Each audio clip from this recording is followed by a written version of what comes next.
So the United States, alongside Israeli forces, have attacked Iran as of this morning. And it is confirmed that several of the generals and possibly the supreme leader are now dead. There's celebrations across the globe, across Europe, the Iranian people, refugees, exiles, all celebrating this attack.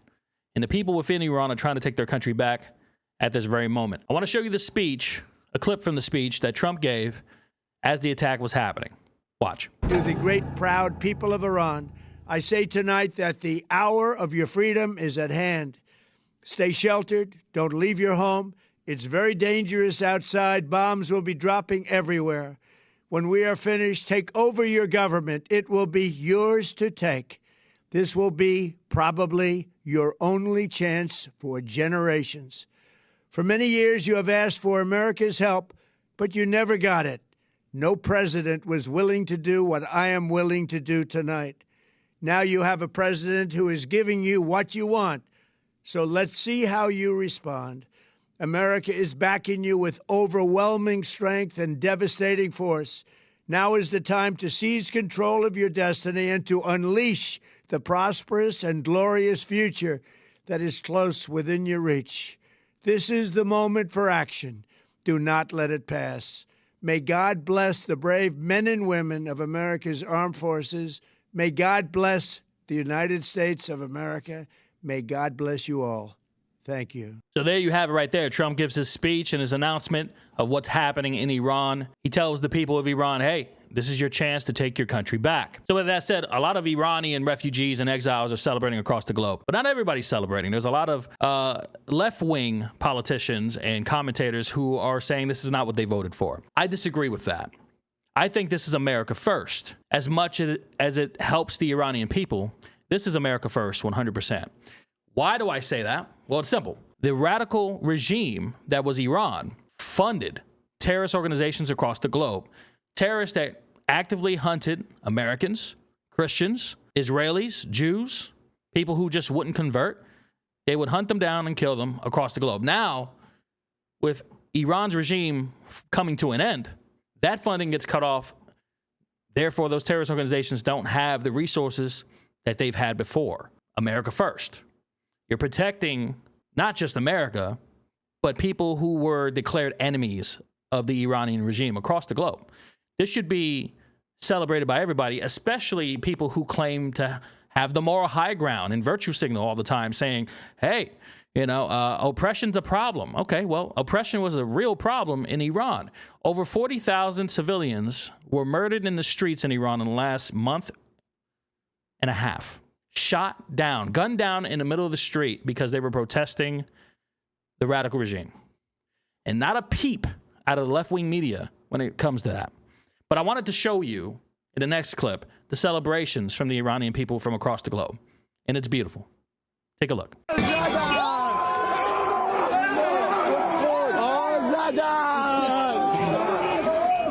They're dancing in the streets.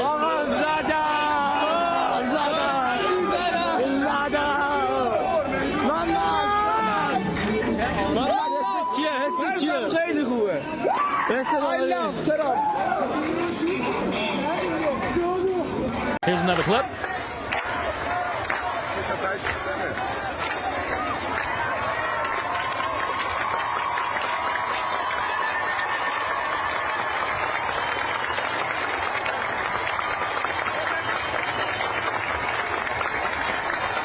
They're burning the regime's flag and hoisting their original flag.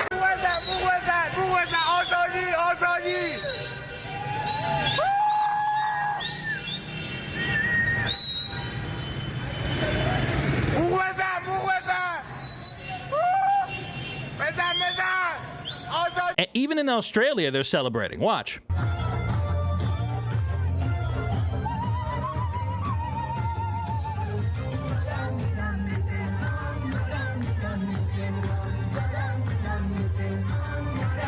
Look at that. The Shah.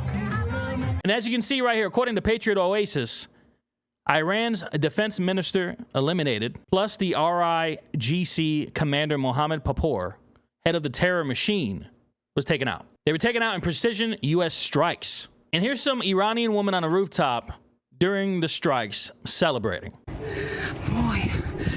به تو زدن. وای. به زدن.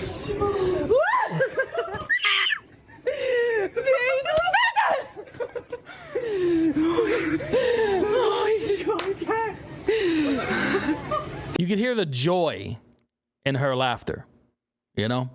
You could really sense that these people have real hope for the first time in decades. And a coalition between the United States, Israel, and now a few NATO powers, to include Saudi Arabia, have joined in to topple this radical regime. Some of these countries weren't going to join in until Iran struck, I think it was 7 countries in the area in the Middle East, and even hit residential areas in Saudi Arabia. I believe Abu Dhabi was hit. They hit residential buildings with their missiles, not even targeting military. I mean, yeah, some military bases were targeted, but it seems like they just hit a button and sent out as many missiles as possible to their enemies.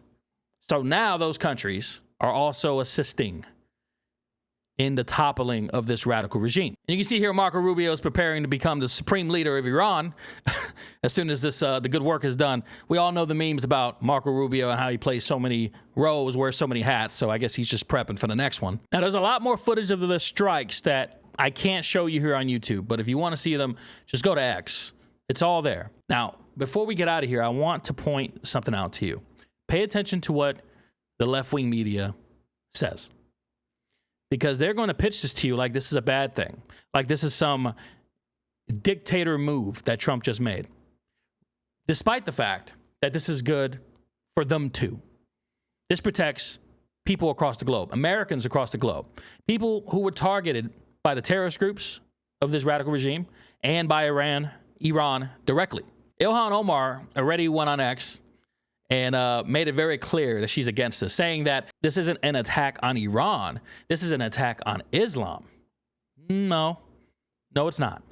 Because there's plenty of Islamic countries that we work well with in the Middle East. So for her to say that is disingenuous. The truth is, the left wing, most Democrats don't actually care about people. You know, you remember when they were preaching about the genocide that was supposedly happening in Palestine, but they ignored the genocide of Christian Nigerians in Africa.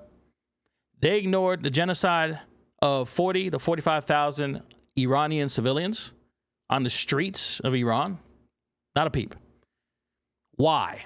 That's a question I ask you. Why are they silent about those things? Why?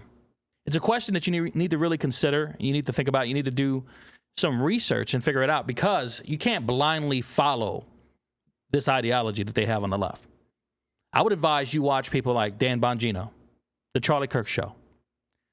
Go watch those shows. Try to take in the whole picture, not just what the left-wing headlines tell you. You can't have an educated opinion on these topics without knowing all the details. And there's a reason why the left-wing media doesn't cover stuff like this, why you never hear anything about this kind of stuff. It's simple.